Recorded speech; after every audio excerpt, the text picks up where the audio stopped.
Buenas tardes. Mi nombre es María José Hostos y hoy les hablaré sobre los retos en diagnóstico y tratamiento de la leishmaniasis. La leishmaniasis es una enfermedad tropical desatendida que se ha ido convirtiendo en un problema de salud pública.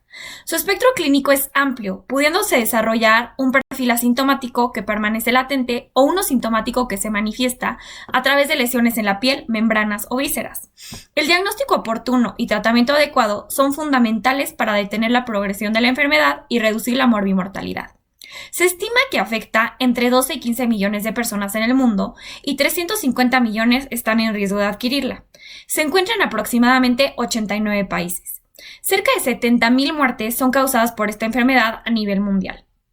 Esta enfermedad es causada por más de 20 especies de protozoarios del género Leishmania. Estos se clasifican según si emergieron del Nuevo o del Viejo Mundo, o según su presentación clínica de la enfermedad que provocan.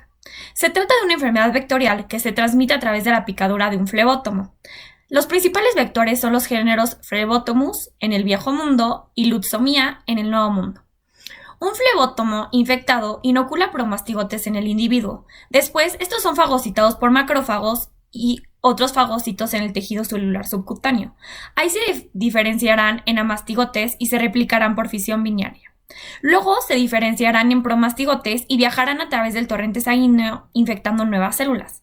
La transmisión continúa cuando un flebótomo, sin infectar, se alimenta de un individuo infectado e ingiere amastigotes.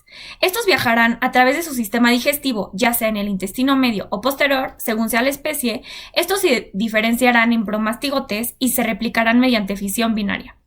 Estos migrarán al probóscide.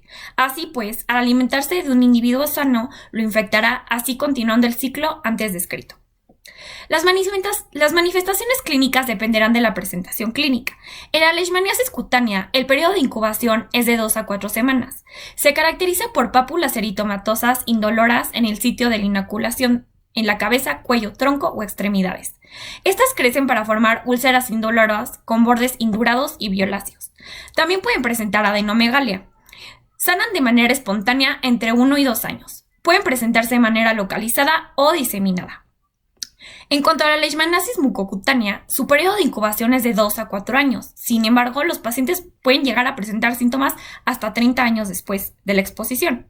Se caracteriza por lesiones ulcerativas, sobre todo en las membranas mucosas de la boca, nariz y garganta. No sanan de manera espontánea y causan desfiguración significativa. En cuanto a la leishmaniasis visceral, su periodo de incubación va de 2 a 6 meses después de la inoculación. Se pueden presentar síntomas sistémicos como fiebre, astenia, adinamia, fatiga, debilidad, anorexia, hepatomegalia y esplenomegalia firme y dolorosa y pérdida ponderal. También pueden presentar anemia normocítica, normocrómica, leucopenia, la cual incrementa el riesgo de infecciones secundarias, y trombocitopenia, lo cual incrementa el riesgo de sangrado. En las formas cutáneas y mucocutáneas se desarrollan lesiones que destruyen los tejidos, mientras que en la forma visceral se inflama el vaso, hígado y médula ósea, con el consecuente compromiso orgánico y funcional. En cuanto al diagnóstico, se debe considerar la epidemiología, así como las manifestaciones clínicas. El diagnóstico se realiza a través de estudios de laboratorio. Primero tenemos los métodos parasitológicos. Estos se emplean para diagnosticar las formas cutáneas y mucocutáneas cuando se obtienen muestras de los tejidos. Estos pueden ser exploración directa al microscopio de muestras de aspirados tejidos o biopsias con tinción de Giemsa o hematoxicilina y eosina. Pueden demostrar la presencia de mastigotes. Sin embargo, para realizar estos estudios las muestras deben de ser suficientes y adecuadas. Existen otros métodos de cultivo como Grace, Novi, McNeil, Nicole, Schneider o Toby. Se puede realizar un genodiagnóstico que consiste en alimentar un flebótomo con la sangre de un individuo potencialmente infectado para luego observar si hay crecimiento de amastigotes. Por otro lado tenemos las pruebas moleculares. Estas se utilizan para identificar la especie de Leishmania con el objetivo de ofrecer un abordaje certero y un manejo especializado. Una de estas pruebas es la PCR.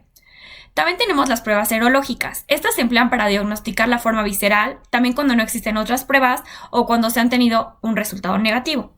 Tales pruebas son como la de aglutinación directa, inmunoensayos ligados a enzimas, pruebas de inmunofluorescencia indirecta.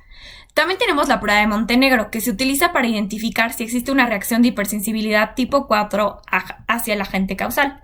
Esta sigue siendo empleada sobre todo con fines epidemiológicos, sin embargo, con los años, esta ha sido reemplazada por las pruebas antes ya mencionadas. Se inoculan extractos parasitarios en la piel del paciente y en caso de tener la enfermedad se desencadenará una reacción de hipersensibilidad causando eritema y edema en la zona de inoculación. Al combinar los métodos diagnósticos, los resultados son más certeros. La observación con microscopio puede ser muy útil cuando se cuenta con las muestras cutáneas y mucosas. Por otro lado, las pruebas moleculares son de gran importancia para detectar la especie que ha infectado al individuo y de esta forma tratar la enfermedad de una manera más precisa. Los métodos serológicos son empleados, como ya se mencionó, sobre todo en casos de leishmania visceral, cuando no se cuenta con otras pruebas o estas han arrojado un resultado negativo. Sin embargo, no deben de ser utilizadas como pruebas únicas, ya que la respuesta humoral dependerá mucho del huésped y de la carga parasitaria. En cuanto al tratamiento, el tratamiento consiste en la limpieza de las heridas, en la implementación de medidas de soporte y en la administración de agentes leishmanicidas.